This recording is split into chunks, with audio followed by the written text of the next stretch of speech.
Kalau kebiasaan kita bagus, maka Allah akan mewafatkan dalam keadaan bagus. Kalau kebiasaan kita mengamalkan Islam, maka Allah akan mewafatkan kita dalam keadaan Islam. Hati-hati dengan kebiasaan Anda. Kebiasaan berdusta akan mati dalam keadaan berdusta. Kebiasaan mendolimi umat akan mati dalam kondisi kemudian mendolimi umat. Maka hati-hati.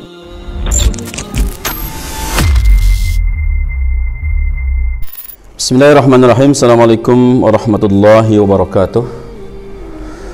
Alhamdulillah, malam hari ini kita berjumpa lagi. Salawat dan salam semoga tetap tercurah kepada Nabi kita Nabi Muhammad SAW, pada keluarganya, pada para sahabat, dan pada orang-orang yang mengikuti mereka dengan baik hingga hari kiamat. Kita berharap kesempatan kali ini kita diberi berkah oleh Allah Subhanahu wa Ta'ala, sehingga video ini bermanfaat untuk kaum muslimin dan dijadikan sebagai salah satu sumber belajar untuk kita semua. Dan mari kita simak apa yang barangkali bisa diambil pelajaran pada kesempatan kali ini. Kaum muslimin rahimakumullah, panitia menyampaikan kepada saya untuk membahas tentang kematian tidak melihat umur. Menakutkan judul ini. Kaum muslimin rahimakumullah, kita bahas. Satu, kepastian mati itu rahasia Allah Subhanahu wa Ta'ala. Bayangkan kaum muslimin rahimakumullah, ini rahasia Allah. Tidak ada yang tahu, bahkan malaikat pun tidak tahu, apalagi manusia.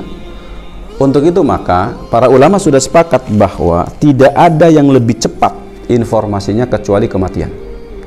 Maka kaum muslimin rahimakumullah, karena ini rahasia Allah Subhanahu wa Ta'ala, maka apa? Tidak ada satu kata yang paling tepat untuk kehidupan seorang manusia kecuali apa? Mempersiapkan kematian. Makanya Rasulullah SAW menyebutkan bahwa apa? Salah satu kecerdasan seorang muslim adalah apa? Mempersiapkan kematian. Kenapa demikian? Karena rahasianya milik Allah Subhanahu wa Ta'ala. Jadi apa? Bukan orang cerdas yang menyiapkan kehidupan layak di dunia, bukan. Bukan orang cerdas orang yang kemudian memperturutkan hawa nafsu sehingga apa? Meninggalkan persiapan untuk mati. Bukan orang yang cerdas orang yang kemudian yang selalu menjadikan kehidupan menjadi titik tolak untuk kemudian selalu didambakan, bukan. Tapi orang yang kemudian cerdas adalah orang yang menyiapkan kematian. Punya harta disiapkan untuk kematian, bisnis disiapkan untuk kematian, mengajar disiapkan untuk kematian. Maka sehingga kaum muslimin rahimakumullah, dia termasuk orang yang cerdas. Jadi hidup di muka bumi ini sebenarnya adalah mempersiapkan kematian yang indah sehingga bertemu dengan Allah Subhanahu wa Ta'ala dalam keadaan ridho. Untuk itu kaum muslimin rahimakumullah, siapkan kematian Anda dengan baik bersama dengan kita semua di sini. Kemudian yang kedua, kewajiban manusia tetap berada pada kondisi sebagai hamba. Ingat kaum muslimin rahimakumullah, seorang muslim itu faham. Karena Al-Qur'an menyebutkan wa ma khalaqtul jinna wal insa illa liya'buduni. Bahwa manusia itu diciptakan oleh Allah untuk beribadah kepada Allah sebagai hamba. Makanya ada Al-Quran yang menyebutkan bahwa tidak ada manusia di muka bumi ini yang datang kepada Allah tidak selain sebagai seorang hamba. Maka kaum muslimin rahimakumullah, Anda wajib mempertahankan diri, mengkondisikan diri sebagai hamba, yaitu orang-orang yang betul menghambakan diri kepada Allah Subhanahu wa Ta'ala. Untuk itu maka mari kita siapkan, mari kita kemudian belajar, mari kita kemudian memahami kehidupan bahwasanya kita hanya boleh disebut hamba di muka bumi ini. Sehingga apa? Kehidupan kita frame-nya sebagai seorang hamba. Sehingga apa? Kemanapun pergi, gaya apapun yang dilakukan, semuanya dalam frame sebagai seorang hamba. Makanya apa? Tidak boleh sombong. Apapun yang kita capai tidak boleh sombong. Kenapa? Kenyataannya apapun yang kita lakukan milik Allah Subhanahu wa Ta'ala. Sebagaimana seorang hamba, apapun yang diperbuat pasti untuk tuannya.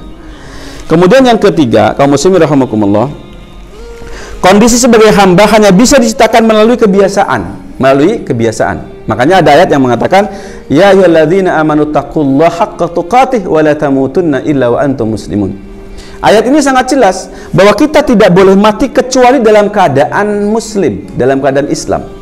Para mufassir menyebutkan bahwasanya apa? Seseorang akan diwafatkan sesuai dengan kebiasaannya. Kalau kebiasaan kita bagus, maka Allah akan mewafatkan dalam keadaan bagus. Kalau kebiasaan kita mengamalkan Islam, maka Allah akan mewafatkan kita dalam keadaan Islam. Untuk itu maka apa? Hati-hati dengan kebiasaan Anda. Kebiasaan berdusta akan mati dalam keadaan berdusta. Kebiasaan mendolimi umat akan mati dalam kondisi kemudian mendolimi umat. Maka hati-hati. siapa yang membiasakan adil, siapa yang membiasakan menjadi orang yang kemudian pengasih dan penyayang, selalu menebar kebaikan, maka wafat dalam keadaan seperti begitu. Siapa yang hidup dengan pertimbangan keimanan dan kemudian keislaman yang utuh, termasuk bertahan tauhid dalam dada, maka ingat, dia akan wafat dalam keadaan seperti demikian.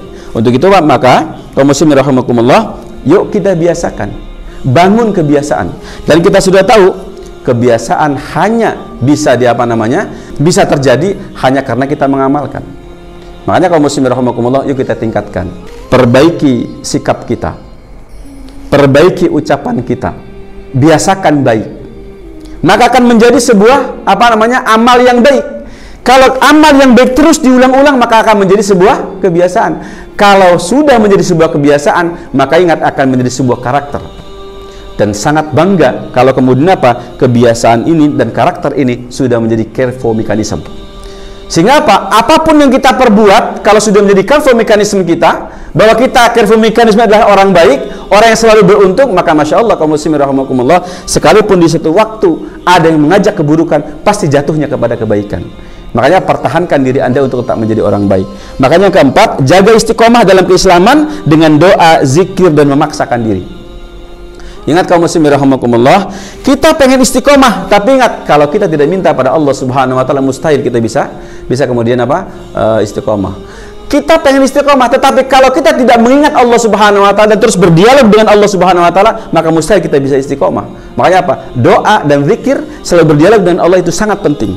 Dan yang terakhir kaum muslimin rahimakumullah, tidak ada satu persoalan yang bisa kita lakukan tanpa paksaan.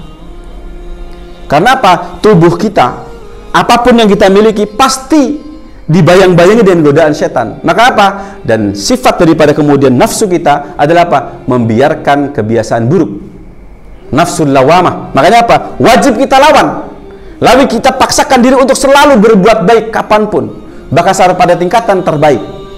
Fokus pada kebaikan, atau kemudian totalitas kita berbuat baik, sehingga kita sanggup kemudian membalas keburukan orang lain dengan kebaikan. Maka dalam posisi seperti begini, maka masya Allah wafat dalam keadaan apapun, kita akan bahagia dan kita akan husnul khotimah. Kemudian kaum muslimin rahimakumullah, berkawan lebih banyak dengan orang soleh. Ini sangat penting kaum muslimin rahimakumullah. Kenapa? Siapapun yang berkawan dengan tukang besi, maka akan pakai kecipratan dengan bau besinya. Siapa yang berkawan dengan kemudian tukang minyak wangi, maka akan kecipratan wanginya. Maka berteman dengan orang soleh akan menimbulkan kesolehan untuk diri kita. Makanya cari kawan yang kalau kita melihat dia akan mengingatkan kita ketaatan kepada Allah Subhanahu wa taala. Dan jauhi kawan-kawan, atau cukup sebagai say hello saja manakala melihat seseorang yang kemudian terbayang adalah kejahatan, atau membawa sebuah kejahatan. Maka kaum muslimin rahimakumullah, ingat, seseorang akan terpengaruh agamanya dengan kawannya. Maka pilihlah kawan yang baik, kawan yang soleh. Semoga Allah memudahkan kita untuk berbaik kawan yang baik, kemudian akan mengarahkan kita dalam kematian yang terbaik. Dan ingat, yang perlu diperhatikan, kematian tidak melihat umur. Anda boleh tua hari ini, dan nggak boleh mengatakan bahwa umur Anda itu masih masih jauh, besok bisa mati. Apalagi kemudian yang muda mengatakan udah tua, nanti juga mati duluan. Belum tentu, karena bisa jadi yang mati muda itu banyak. Kenapa? Buktinya bayi banyak yang mati. Untuk itu kaum muslimin rahimakumullah, cerdaskan diri Anda dengan persiapkan diri Anda dengan tetap konsisten dalam keislaman. Akhirnya Anda wafat dalam keadaan Islam. Mari kita berdoa bersama-sama dan kita berharap terus kepada Allah agar kita diberi kebiasaan baik, karakter yang baik, mekanisme yang baik. Akhirnya kemudian kita termasuk wafat dalam kebaikan dan dalam keislaman. Husnul khotimah adalah rizki yang paling tertinggi di atas rizki-rizki yang lain. Semoga bermanfaat. Alhamdulillah. Assalamualaikum warahmatullahi wabarakatuh.